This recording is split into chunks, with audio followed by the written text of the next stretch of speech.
What's up, Starcraft fans? Today we're doing the tier list for Knock Knock on Dead of Night. Brian, let's hear the mutation. Dead of Night is the map where we have to destroy 151 infested structures to clean out the infestation. This would be easy were it not for the fact that the infested structures all spawn enemies at night and attack our base alongside several special infested Propagators spawn from enemy buildings. Any of your units that they touch will instantly die and become more Propagators. Enemies also get stronger when more of their guys die. Yes, so we do indeed have Dead of Night with Avenger and Propagators. We also have Twotuuu and Sticksbender call. How are you guys today? Good. Great, fantastic. That makes two of us. Sticksbender, how will you rank the commanders this week? So, Propagators on Dead of Night is not exactly a happy time because it means that you have Propagators coming from multiple sides all the time. Basically, it means that you need to have a defense that can hold throughout the night with large amounts of excess DPS and hit scan to make sure that it can actually,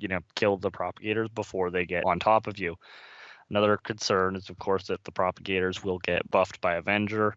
That's going to be inevitable during the night. So that will give them more move speed and more health, which means that you really just need an automated defense with a lot of DPS, or else you're going to have a really sad time defending. How about you, Twotuuu? I would say luck, in addition to that, luck is a big factor because the special infested and the boss matter a lot. So like if you have a stank with Avenger, it might be impossible to kill. If like too many of the, like if it gets buffed, it's probably going to get buffed to its maximum. And then if you can't kill it, it's going to destroy your whole base. So Niduses are going to be better. And like spotters are generally weak, but spotters with Propagators coming at the same time means the props, even at their base without Avenger, will still charge at you really quickly. And that's really, really dangerous for many commanders. Very dangerous. So like if you get those guys, then you might have to watch out. The luck factor is a great addition and all, but how does that factor into how you rank the commanders? I would say it's hard to like predict that. So I'm gonna just say like if you can deal with those things easily, then you get higher. Like regardless of special infested, if you can deal with any of them, or at least 3 out of 4 special infested, and you get pretty high score up there. And then if you can't deal with, like, it doesn't matter what they are, you suck, then you're gonna be at the bottom. That makes sense. Let's begin. Abathur, where do we have him? Abathur will want a brutalist by night 1, but you don't really have to because like toxic nests are really good. If you don't get a brutalist, then what you need is a good spine defense plus like you put several toxic nests at the center where those infested Terrans gather, and you manually detonate them when they before they start moving. Otherwise, they're all gonna come to your base and it'll be too strong. You can also drop lots of toxic nests to kill the early props, and later on you use all your toxic nests against the props and you mass guardians for extra damage. And you destroy the enemy bases with Leviathans plus a few guardians. And you have Vipers. Vipers can slow down props advance. So yeah, I put Abathur in A. How about you, Sticksbender? My concern of Abathur, so yes, he's got that good at early defense with a lot of manual work, and yes, he's got that Viper option to help suppress Propagators in case of emergency, but he doesn't feel very sustainable and scalable because the problem is you're going to just start running into, oh, well, now I have to defend on multiple fronts, and what am I going to do? Send swarm hosts at Propagators? You don't really have a good option for defending as things go on. So you're kind of going to get forced into having to win really fast, or else you're going to die. That, or you're going to have to become some, multitasking master on all fronts in order to just keep things under control. So he doesn't feel like he would quite A to me, but he definitely does have a fair bit going for him. The letter. Probably somewhere around like B-ish, I would think. I actually agree with B. For the early game, yes, I know it does work. Twotuuu probably did make it work. I'm just concerned about how it'll work for the average player. I'm not sure A works for me. I had it personally B, but what do you think, Twotuuu? I didn't rank him the usual B because you don't need to rush. Like if you don't get an ultimate evolution early, it doesn't matter. My own run, I finished on day 8, Ooh. and I did not use. I just like the Guardians with biomass shoot really fast, and when you have 160 supply of units, they're just gonna shoot like everything that comes, and they have like 12 range with the upgrade. So even though they get the other dudes, the enemies get Avenger, like they're gonna die pretty fast because all the Guardians have 100 biomass at some point later on. And if they get a little bit too close, then I just use one of my Vipers to Blinding Cloud. What do you do when the poops come in from the wrong side? Do you have the toxic nests hugging one side or the center? What if they don't walk in that direction? So since my starting base is the right side, I clear the left side first. So they only come from 3 directions. They don't really come from top left. So you can hug the wall, and then if it's coming from the top right side, you Blinding Cloud. And Guardians, you have tons of Guardians, so they'll eventually die. And the toxic nests will just be like in front of the Guardians. Can you do that at night 1? Night 1 is just bottom left. So yes. They all come For from the night bottom 1, left? Interesting. For night 1, the props just come from the bottom left. And I had 2 Brutalists by 6 minutes. So, and first night was Chokers. And I'm pretty they sure. basically just, I had 10 all my toxic nests were not being used. So I was just like gonna dump them when the proops get closer. I'm pretty sure that I had a couple of Propagators coming from the top left in the early part. Like if the rocks aren't broken, then if the rocks aren't broken, then they'll walk around and then they'll come to your base from the bottom left. And then like your Brutalists can get close, and if they try to go to the other player's base, they'll follow your Brutalist, and then you lure them to your nest, and they'll walk on nests and die. What do you think, Sticksbender? Yeah, the Propagators won't break the rocks, so yeah, Guardians can do pretty well, I suppose. There is also a note that if you do manage to get those Guardians out early enough, being an air unit, they can shoot over the rocks, so there is the potential for just Sniping. being able to stop the rocks from breaking, which would mean that Propagators just don't come from that direction, which would mean that you could dedicate more defense to sides that don't have rocks still up. Do you think you can actually keep the rocks up even with Avenger? Yeah, it's definitely not impossible, because keep in mind the rocks get attacked by that initial like wave that they come at you with, right? But as soon as that initial wave is finished, then they kind of leave the rocks relatively alone. If you manage to keep them up through that, they are much less serious about attacking the rocks. A lot of the infested, when they send them from that direction, they'll just move them on your base. Amon will just move on your base rather than actually attack the rocks. And so he'll just not kill the rocks. He becomes definitely a lot more passive to the rocks if they survive that first hit, basically. So are you okay with A?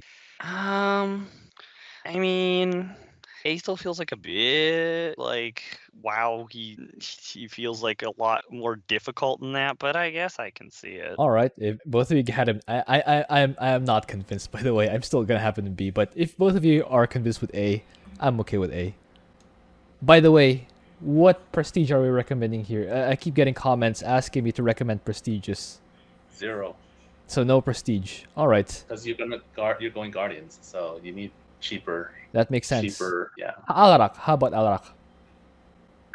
Okay, so Alarak. Alarak is going to want to have. He's going to want to take advantage of early game as usual on this map.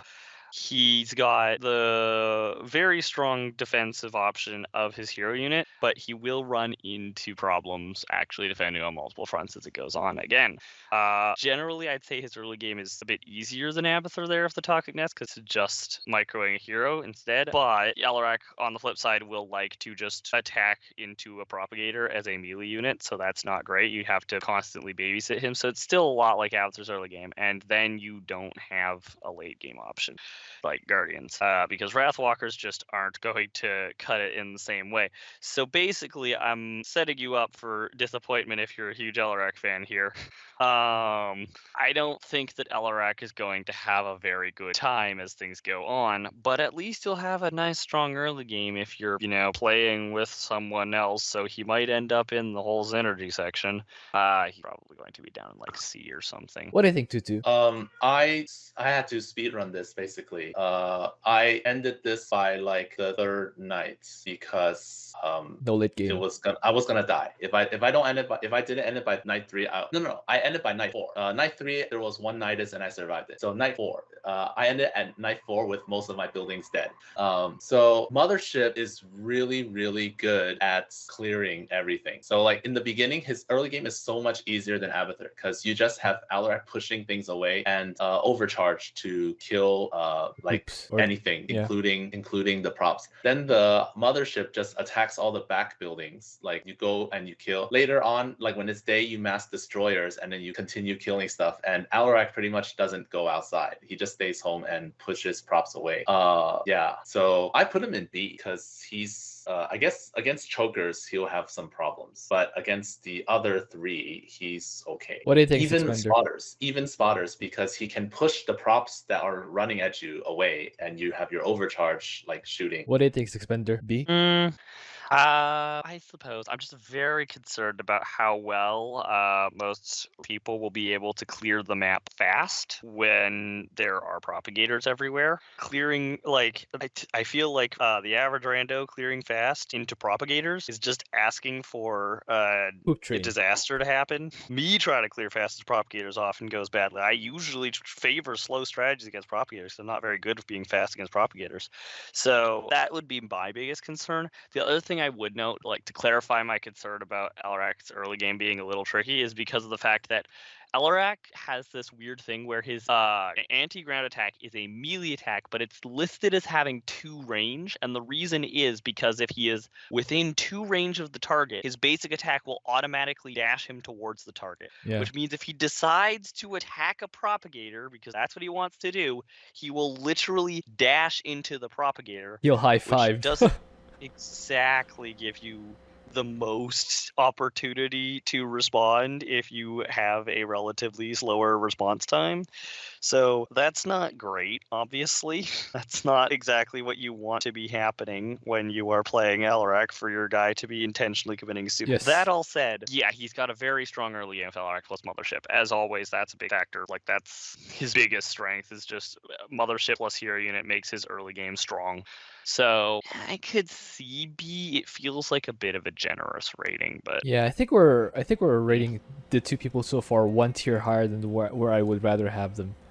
Let's move on. See, the props aren't actually everywhere until 18 minutes, because it's just 1 until 9. Like before 10 minutes, it's just 1, and then for like 8 minutes, it's 2. So they're not everywhere until much later. True, but they still can just decide to spawn in your face. Unless you or your ally mess up, then there'll be a few of them. Then there'll be a lot of them.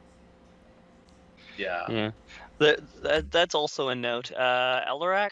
Like we should also, it occurs to me, something we've neglected here in how we're ranking commanders. We should keep in mind there are some commanders who actually can stop a propagator train.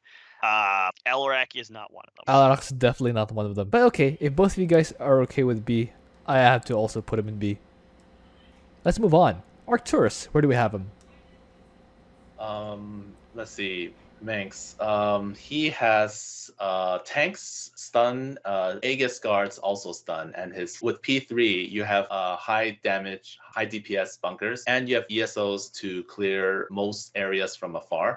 So I would say like you can clear most of the map pretty quickly, and since only 1 prop comes at a time, should be fine early on. I put him in A. How about you, Sticksbender? Yeah, so very strong defense with the tank bunker setup.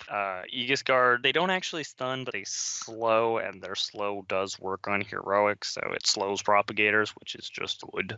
And yeah, your ESOs can clear for you, and ESOs can be used to defend.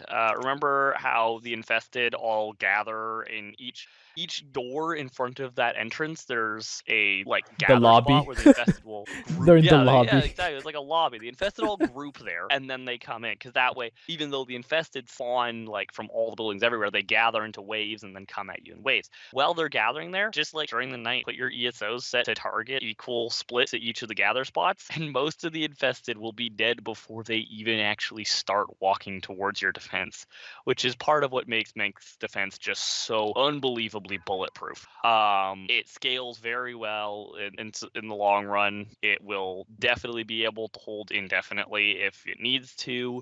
His early game is very strong with lots of hit scan, and one note is that if a propagator eats a trooper, then it will not explode if you have exploding troopers, because That's lame. that just doesn't trigger on propagator transform because it's being transformed, not killed for some reason. Thank you, Blizzard, very helpful.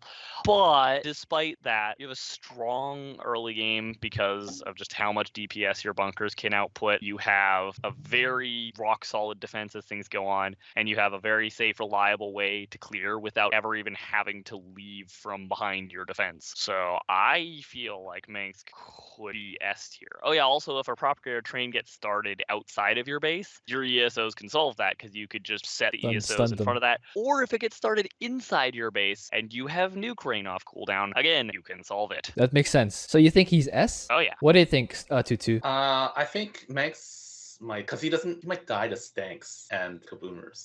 Avenger stanks and kaboomers. But aside from that, I also I guess not it's just like a word of warning, but like if you kills if your ESOs kill stuff near a prop, the prop will get Avenger and then it will just like run towards your base.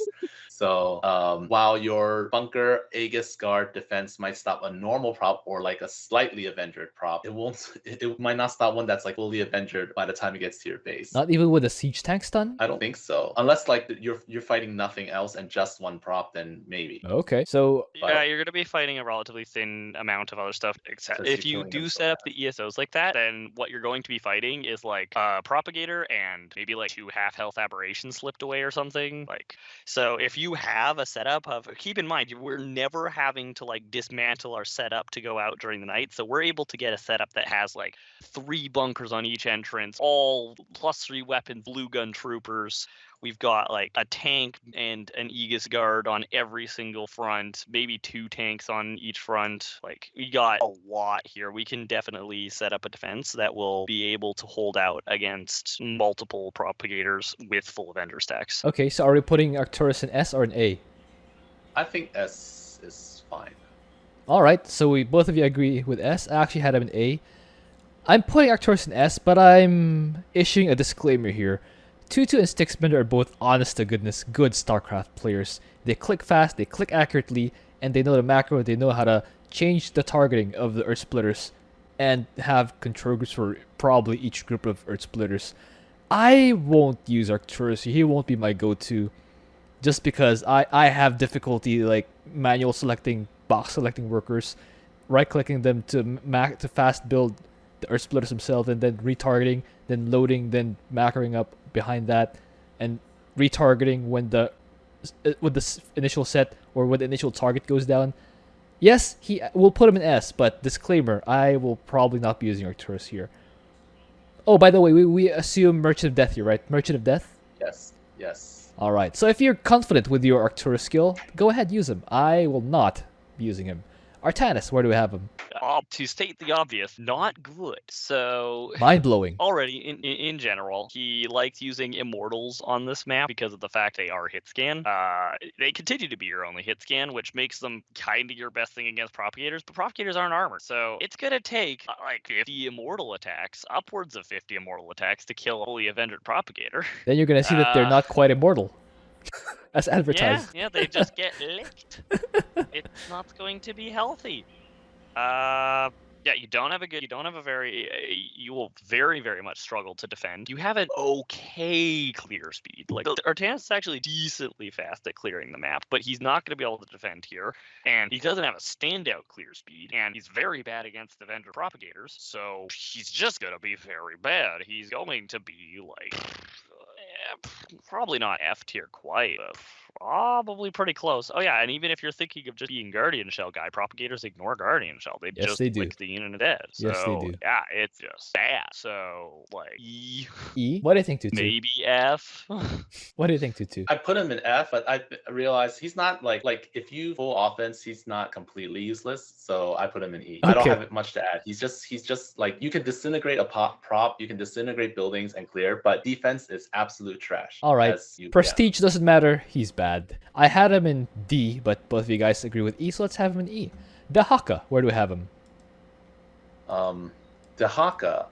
Dehaka has a really very easy early to mid game because Dehaka just eats the whatever prop that comes at you. Later on, you do the Abathur thing where you have mass guardians, and I think the guardian shots push the enemies back too, and they have AOE against the invested, so that's really good. I believe pack leaders don't get eaten Yeah, I think so too. by the props, so like if you summon Dock Run right next to a prop, you can kill it or something. But Glevig's friends aren't immune, so you gotta spawn Glevig Yeah. inside your base, then just teleport him to where you want him to fight.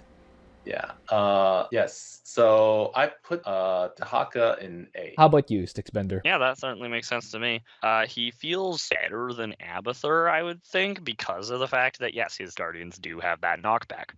Honestly, I think But he's a then, tier to be above fair, his Abathur. max out is probably not going to scale quite as hard because obviously, if you get an infinite amount of biomass for your guardians, very little outperforms infinite biomass Abathur. So That makes sense. basically, yeah, I'd say that Dehaka is probably somewhere similar to Abathur in power level with a rather different looking power curve over the course of like time, but still very good. And yeah, the fact that your pack leaders could just ignore the propagators is very good, especially since Mervar, important note, Mervar, yes, she does spawn stuff. However, despite the fact that she spawns stuff the propagators can lick, her disabling cloud thing that she casts does work on the propagators. So she still can stop propagators, even in large quantities, by just saying, no, you're not allowed to lick stuff. Yeah, that's illegal. Besides, half our sponsor Bailings anyway, so let's Yeah, so they'll just kind of smash into them, and their banelings with like a dashing attack, they just ram into it. They don't just walk up to the propagator and hope they can. No, they just ram into it and blow up.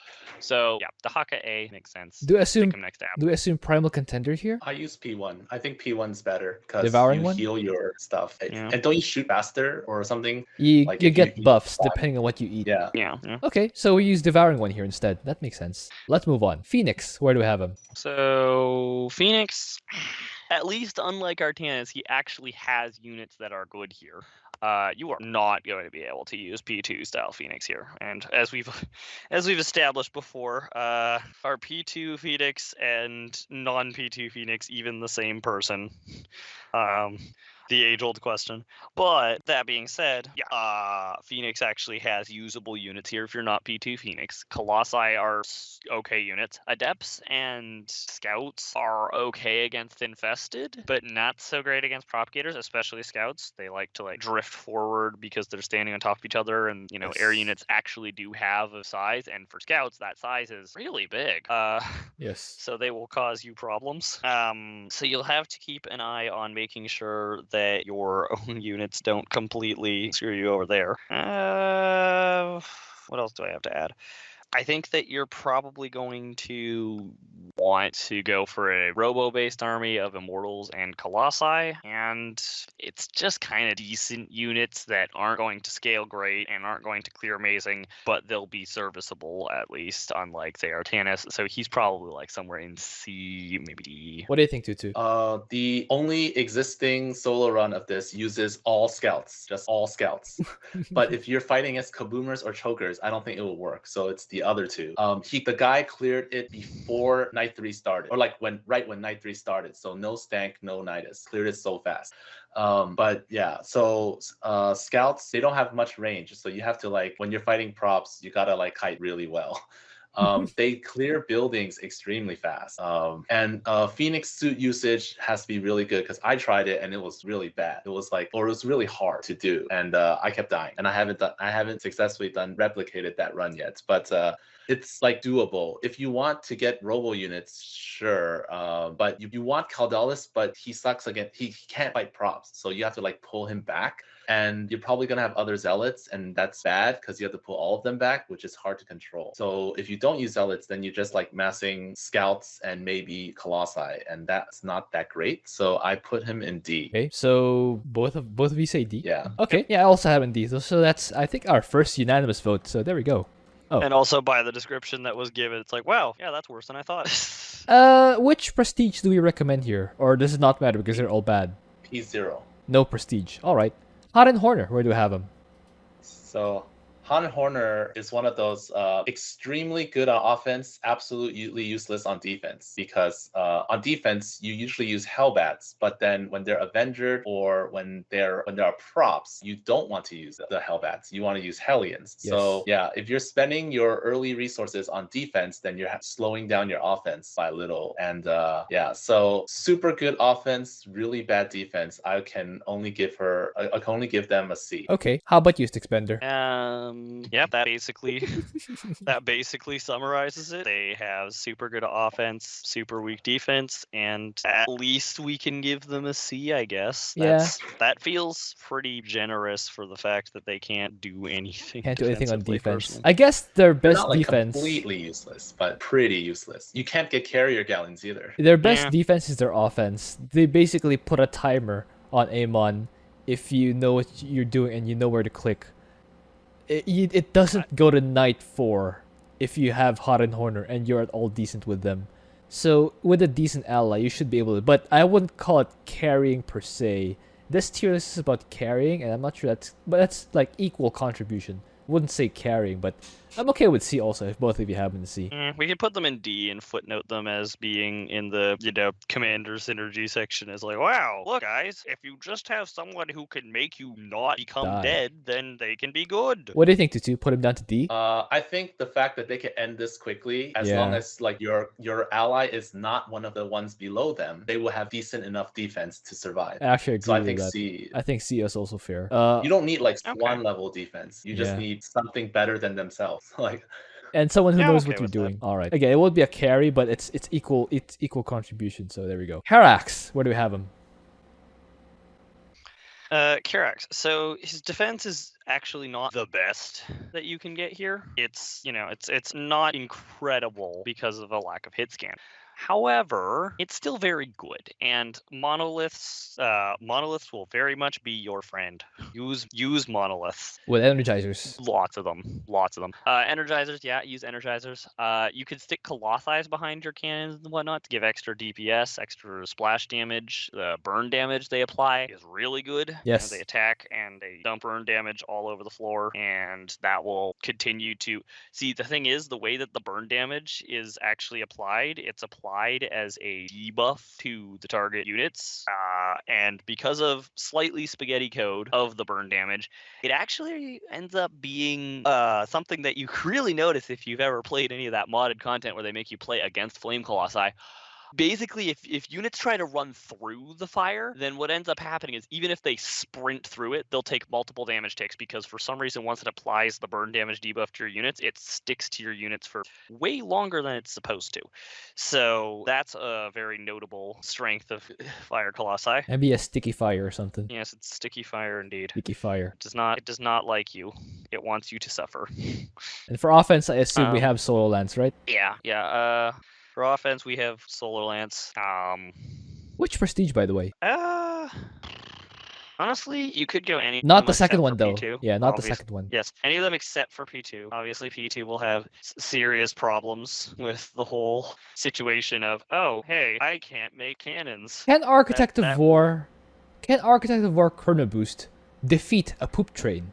Yep. We And also have also, stun. yeah. All right. So I don't think any of Karax's stuns stun propagators, only slow propagators. But yeah, you could definitely slow propagators into oblivion with that.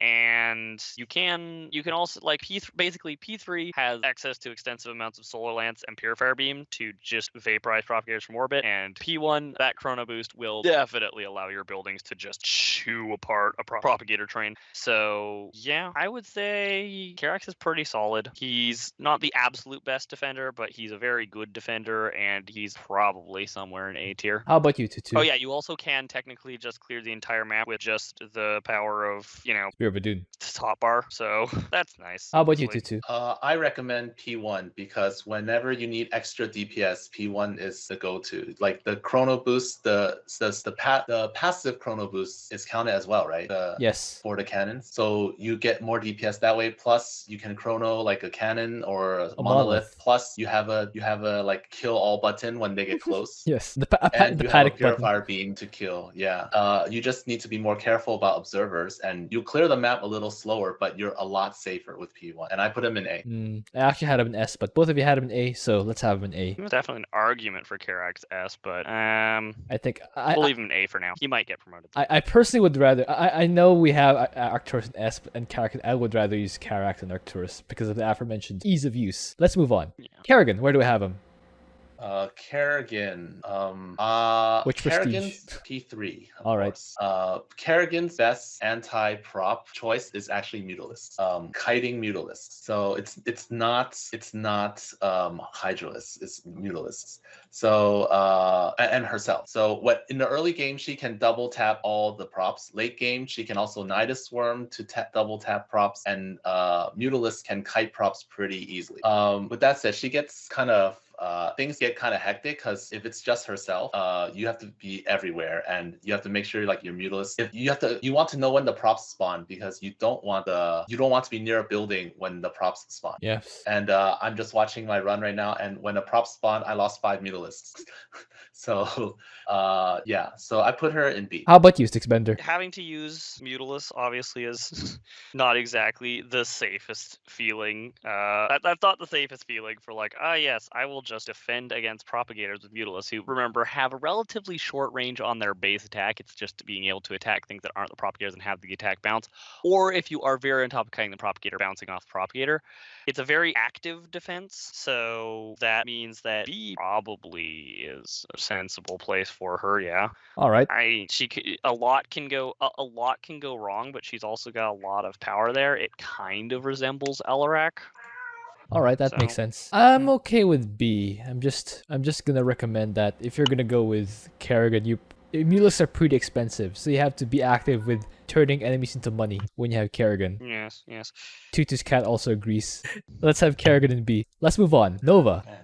Nova has to be S, right? Come on. I mean, yeah, pretty much. She's got a very strong defense set up there. And she's got automatic full clear with the power of just sending Nova out to go and wander the map with P3. Yeah. So yeah, she should do really well. Right? I would expect. What do you think, I would Twotuuu? expect her to do quite well, wouldn't you? I would. What do you think, Twotuuu? Only for P3, so Yes. not for P1 or any of the other prestiges. For P3, it's definitely S. One thing is that you can do 15 combat, 15-15 for the second mastery, so that you deal 500 damage to kill the structures and your units attack faster, and that can be useful because you're fighting against Avenger units, so slightly more DPS can still be helpful. Also, tanks, you have a panic mines, so if like props get close, you just spam a bunch of mines next to you, and then the props will die. Yeah. You should also, for the fat buildings, the biodomes, you get a pair of banshees, and you just like go around the map and The clear cleanup them. crew. Yeah. It's like a cleanup crew while Kerrigan kills the rest. Yeah. But S, easy S. Nova's so strong, she even has Kerrigan fighting for her. Nova S. Raynor, where do we have him? One more note for Nova.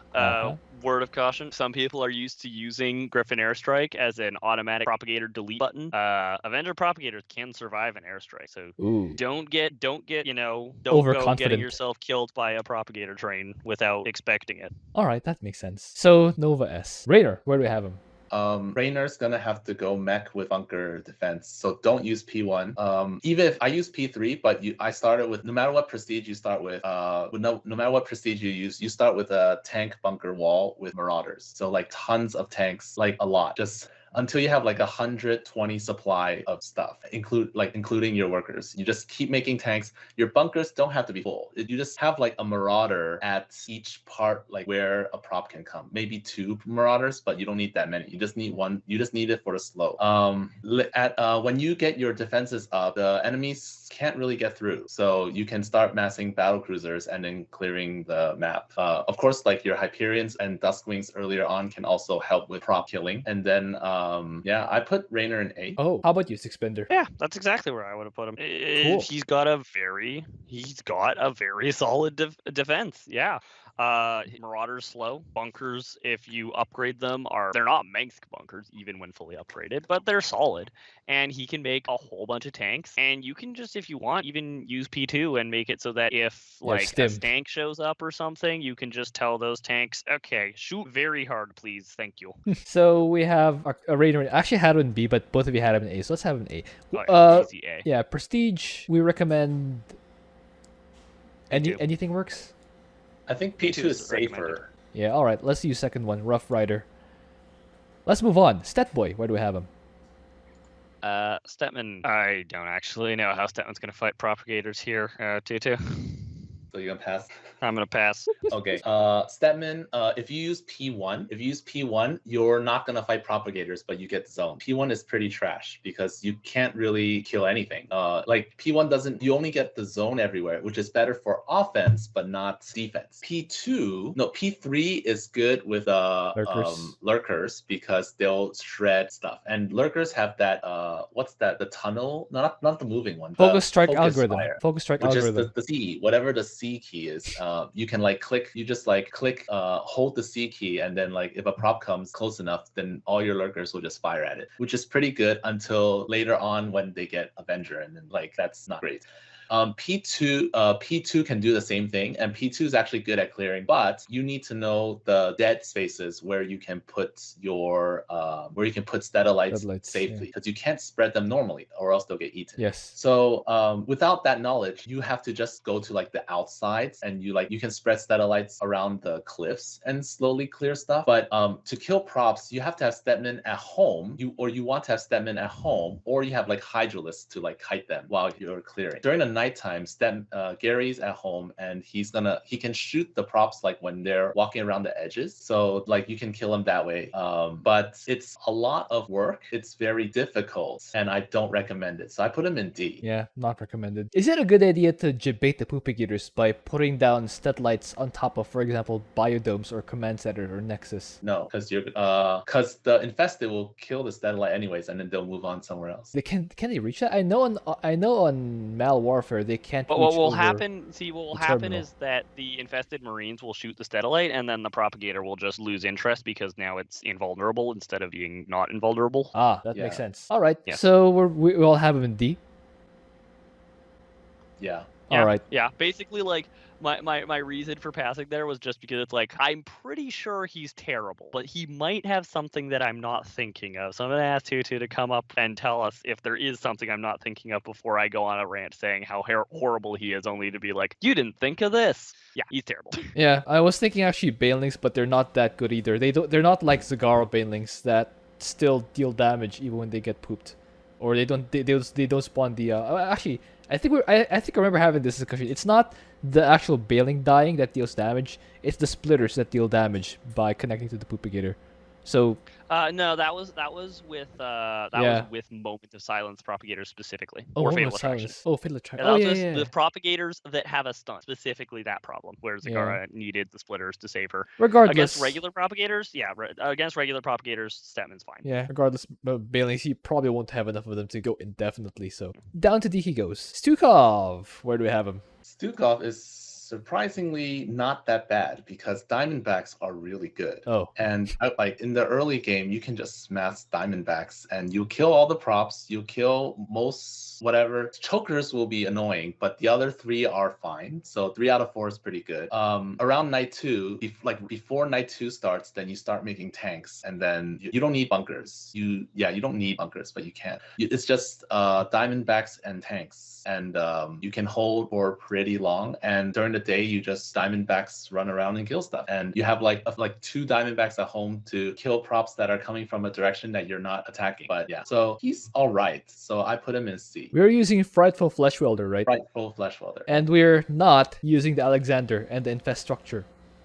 Alexander can be used if you know how to use it. So like right after a prop spawns, you can use Alexander. Or like early game, on the other corner of the map or something. yeah, on the other corner, you can use Alexander to like kill all the air units. You That just makes like sense. use them to steal all the air units or Colossi, and they just die. I was actually thinking just mass siege tanks here because they have 18 range. They have banelings, which we agree on are really good against infested and against the Propagators. But I guess Cyanbacks are also really good. What do you think, Sticksbender? Yeah, Max Stukov should be just fine. Like not like, you know, groundbreakingly good or something, but it'll be fine. All right, both of you had him in C. I actually had him in B because of the siege tanks, but both of you had him in C, so let's put him in C. Swann, where do we have him? Swann is good. He has very strong tanks. He has very strong turrets. His turrets once again can flow like a Marauder, but they do so at a range of 12 or 11. I think it's 11. Wait, no, it's 10, 11 if you have P2. Regardless, that's a lot of range. That is quite a lot of range on being able to slow and also deal heavy damage to these propagators. That's very good. So yeah, Swann's going to be having a reasonably good day here, I would expect. Which prestige? Do we want the laser drill? Do we want the concentrated beam here to clear buildings, or just the slowdown? I think that either works. I personally prefer the slowdown, but you can do whatever. All right, later. Probably. I would probably put Swann into S. What do you think, Twotuuu? P1 Swann, I think is better because you have just another source of slowing, and if they get in the range of like within vision, then they start getting slowed, and then yeah, you can float factories to like the dead space near like buildings, the bottom left entrance, so you get extra vision, and the props can't see you. Oh, and then you get your laser can start shooting earlier. Your tanks will have earlier shots as well. I put Swann in S because yeah. All right. For clearing, use Wraiths. Sure. I had Swann in A, but both of you had him in S, so let's put him in S. Tychus, where do we have him? Tychus is speedrun or die candidate. So and if you get a choker, you're just dead. So or you're gonna die. So if it's 3 out of 4, not bad. Hunterlings annoying, but not that bad. Against props, you have Sam. Sam can stun them or just kill them. Like you throw a grenade and then within like 5 seconds, if it doesn't touch anything, then he dies. Sam can also like jump over cliffs, so if you see a prop like along the path, you can throw it and then it'll just die before even getting close. Daytime clearing, very easy. But as the nights get longer, if you don't clear quickly, he's gonna struggle because 1, if you have too many outlaws, they're gonna get in each other's way. 2 is that when enemies come from all 4 sides, the outlaws really get overwhelmed. So yes, really have to be fast. So I put Tychus in B because he's decent, but it's like you have to rush. What do you think, Sticksbender? That makes sense. I would also add to remember that Blaze is very good with the chain reaction thing. The chain reaction thing is very good. I still remember that video where I ran all around the base and the aberrations kept chasing me and they kept setting fire to their own buildings. Yep. That was fun. Oh, I wonder how fast you can actually do that. Anyway, continue. So yeah, Blaze running around setting fire to literally everything is a good way to clear. Sam can deal with propagators, and basically you have the tools to do it in a speedrun fashion. You do have speedrun it, but it's doable. So, all right. Yeah. B makes sense. Okay. I actually had him in A, but both of you said B, so let's have him B. Vorazun, where do we have him? Vorazun. She's interesting. She doesn't exactly have an amazing defense here, but also not terrible. Basically, Vorazun is going to have to rely a lot on Dark Templar micro, so she does have to defend herself with a relatively high APM strategy. You can go Mass Void Ray, and I could certainly see people doing that, but that's probably not going to scale very well. I think she's going to be like probably somewhere in the D tier range of she's got better stuff than say Artanis or someone else that is I wonder who it could be. But not gonna be great. So I would expect her to probably end up somewhere in D tier. All right. How about you, Twotuuu? I think Mass Void Race is the only real strategy you can use because you Dark Pylon Wall and then you Mass Void Race. You pick off the detectors and then you just go to town. Them. Yeah, they get hit by the wall. How well does this handle the fact that propagators are detectors? You snipe the poops first. If the props come, then you black hole or time stop. So you have 2 ways to deal with them. But her lack of AOE with Void Race is really bad. So you have to like like target the prop. And you want a black hole or time stop when the props are near the cannons that you have. Otherwise, your void rays might not deal in quick damage quickly enough. As the game gets on, if you survive longer, like when you get like 12 shadow guards, you're gonna clear an entire area each time stop. But you might be using time stops to save your own base, to kill the props that are coming. So top bar is really, really powerful. Unfortunately, lack of AoE means it's gonna be difficult. So I would say she can be in like C. I put her in C. What do you think, Sticksbender? C okay for you? Yeah, I was thinking she was somewhere in either C or D. Okay, I definitely had her in So- D, but both of you say C, so let's put her in C. I'll believe in the void ray. Okay, Zagara, where do we have him? What I prestige? feel like Zagara is F because she's like, her offense is very weak and her defense is very weak. And if you can't contribute to either one, like if you can't attack very well, then you're gonna make the game last longer.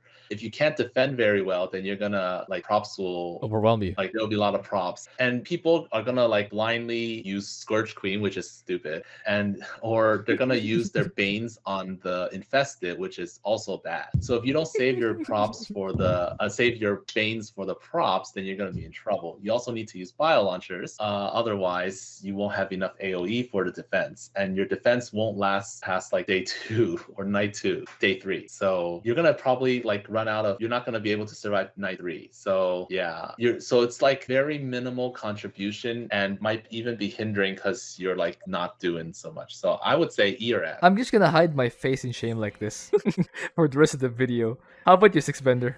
Yeah. I obviously I thought maybe there's a chance you put her in E, but she's probably F. So yeah, basically we're just doing she's probably F. She's All right. sad. I had her in She will E, suffer. but both of you had him in F, so let's put him in F. Zeratul, where do we have him? Zeratul.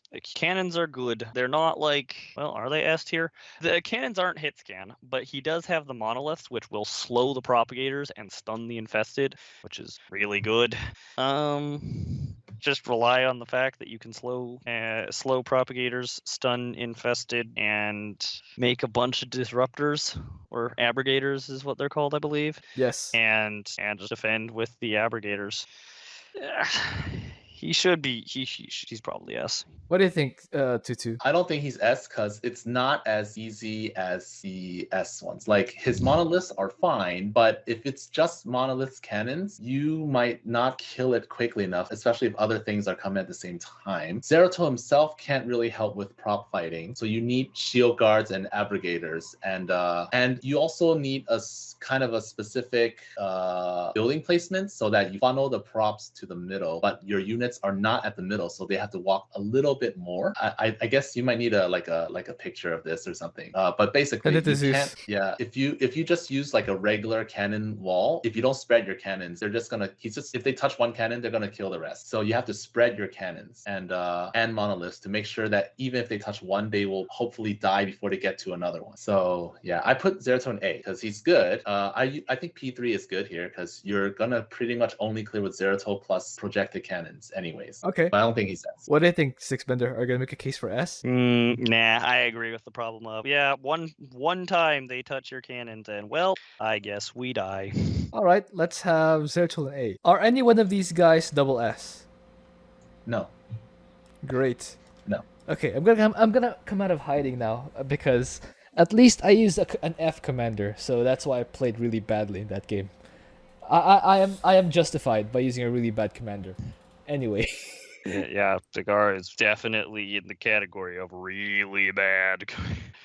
Who's top of S? And don't say Arcturus. I'm not gonna accept Arcturus top of S. Oh, it's Nova. Nova. Perfect. Definitely Nova. Definitely Nova. And then who's second? It's probably actually Arcturus. I would say Swann is much easier because P1, like the laser does the slowing without any extra research. Yes, I agree with Swann. That's fair. Yeah, okay. It is settled. Swann is second best. Who's top A? Karax, I think. Karax, I think, is an S candidate. I'd put Karax top of A. Okay, yeah. Yeah. Sticksbender? Karax is yeah, top of A. I'm actually thinking is like, is there actually a chance of Karax being actually like not just an S candidate but being an S? I did have Karax in S. Let me make that clear. I did have Karax in S. But both of you had an A, so I'll put him down to A. Then who's second? Who's second best in A? Dehaka. Dehaka. All right. Because he's much easier. Like That you makes can survive sense. the early game so much easier than like the other ones. That makes Yeah. sense. And then Between Zeratul and Jimmy, that's for certain. Abathur's Really? bottom of A. Really, I felt Abathur's really good. You think Well, Abathur's really good? I'm just worried about Abathur's early game. I feel like if you're not True. on point with grabbing an ultimate evolution, or Oh. not, if you don't know how to bait the Propagators into the toxic nests. Also, I guess that also goes for Zeratul's against the first prop because That makes sense. So Raynor's third in A. well, if it's just Is Raynor's Raynor good. yes, Raynor is good. Raynor's- He's A. Raynor can, like by the time the first prop comes, you should have Dust Wings. That's a one-click defense. So Raynor third yeah. in A. All right, there we go. That's not only a one-click defense to the propagator, but then they just stay there and wipe out the infested too, like easily. Yes. Except if the prop spawns in one of the close buildings, then you'll die, or you'll need to like run. Kite it. You need to. You'll need to I've kite it for a seen bit. I've seen how Ankalagan does it. He just patrols an SCV in a circle so that the poop chases it continuously until the Duskwings are out. I think it's workable. So who's That's better? Very clever. Yeah, who's better between Zeratul and Abathur? I think that Abathur is the worst of A personally, but I just feel like there's going to be a very bumpy mid game in there if you're an Abathur. I actually agree. I don't think the mid game's bumpy. I think the early game is bumpy. But Yeah. like it's like a make or break. I kind mean, of it's like bumpy. I guess it's a bumpy early mid because it's basically like super early. Toxic nests are really good, and then you're going to run into this bumpy patch while you're transitioning from it's super early and toxic nests control everything to I actually have a stable army. That transitional period, that's where it's going to be really bumpy. I mean, I would say everything until the late game is bumpy for Abathur, but I'm bad. So Fair enough. So I think, like, honestly, I actually considered Abathur was like, there's an argument that Abathur should have been B in the first place, I'd say. I did have So it Abathur makes in B. perfect- We both did. It we makes both perfect did have. sense to Yeah. me that Abathur would end up at the bottom of A Yeah. if not being demoted. All right, because if you do lose a brutalist because of miss micro, then you're set far back, like early on. Yeah. Okay. Because you can kite the props with your symbiotes, but if you mess up just a little, you're in a lot of trouble. In a world of pain. All right. So Zeratul So, and then yeah. Abathur. I think bottom A is fine. Who's top of B? Probably Tychus, actually. Tychus. Yeah, Because Yeah, I did have Tychus. I did have Tychus in A, so I think top of B is a good consolation prize. And then we have Kerrigan. Alarak. Alarak? Really? I would have thought Alarak was the bottom of B, personally, but Because Alarak, like all the way until like the second night, you just have Alarak doing defense while Mothership is clearing. Like the Mothership can clear like 20 buildings in the nighttime plus on its own. yeah. I'm okay with either. Like if a prop comes close to your base and your Mothership is not there, you just overcharge and then push it away until the overcharge kills it. I can So see like the the argument for early both. first 4 props, 4 props, no problem whatsoever, and then you're like already killing once the Mothership comes out like 3:30 if you're doing eco build. I'm okay with that. Yeah. All right. Let's have Kerrigan, she doesn't really Kerrigan have turns- anything early on. Kerrigan turns enemies into money. Wow, amazing. Yeah, I Amazing. think we can put Alarak above Kerrigan, I guess. All right. Basically, Alarak is good if you are confident you can figure out how to do this mission fast. Yes. Okay. So we have Alarak then Kerrigan. For C, who's top of C? Stukov. Stukov. Okay. And then Han And and then Horner. Horner, probably. Yeah. Then Vorazun. Han, Horner, Vorazun. All right. For D and below, I don't think the rank matters. They're all bad, right? They're it's bad rank. It's varying levels of bad. Or is Stetmann better than Phoenix? No, Phoenix is better. All right, there we go. So there's our ranks. Do we have any synergies of commanders? Stukov and Han and Horner, right? Stukov defends. Han and Horner. I guess so. players. Yeah. Yeah. Tychus and Han and Horner. Well, if you're focusing purely on defense, Stetmann is fine because Stetmann can survive till night 3 pretty easily. So Stetboy Like- and Han and Horner. I think Yeah. you guys are seeing a pattern here. Han and Horner with anyone that can kind of survive early on. Han and Horner. Horner with anyone who prevents them from just falling over dead. Han and Horner and anyone who can drag them to night 3 without losing any buildings is great. Probably better than Nova on her own. Yeah. I Probably- wouldn't go that far. Probably better than no, Nova on her no. own. I would go that far because 2 brains are better than 1, and that's Han and Horner. Anyway, anyone else? Tychus and the defense guy. Yeah, I guess. Alarak? Tychus is someone who can kill infested well, but not so much propagators. Can let Tychus handle the propagators. Okay. Correct. Does Zagara Well, never mind. I was thinking that she could have more buildings if she had more money, but I don't think it'll matter. I don't think it matters. Yeah. She's just bad. She is just bad. There's no saving Zagara. Also, Artanis going full offense. How was that game, Twotuuu? If he had a solid defense guy, and you didn't have to worry about the base at all, would Artanis have been okay with just the Tempest, or would it still not have been as good? I was pretty much full offense until towards the end of night 2 when the kaboomers started coming. So I was full offense the whole time and it was still like okay. So not if you had like better defense, I still would have done the same thing. Okay. Like if I feel really good with so my I don't defense think now. I've done Artanis basically with no mutators. I've done Artanis with no mutators and just full straight offense on this map, and basically you can win around the start of night 3. That's right. what we did. That is what we did. First try, by the way. Yeah. First try. It's winning around the start of night 3 is like that's about what Artanis wants to do, is just win by the start of night 3, just Tempest all those buildings. And by the way, that was with me being able to win by the start of night 3. That's with me, like, my ally very deliberately plays IDEF, very carefully not doing any offense, leaving it all to me. So if your ally is actually helping you kill buildings, yeah, you should definitely have, like, with Artanis and Tempests, if you're careful with them and your ally can genuinely solo defend, you should be able to win before night 3. So Artanis actually, if your ally is competent, Artanis actually could perform remarkably decent, potentially better than the D tiers, but there's definitely ally dependence there. Yes. All right, guys. This is our tier list. Watch Twotuuu and Sticksbender's channels. I will link them down below, and I will see you guys next time.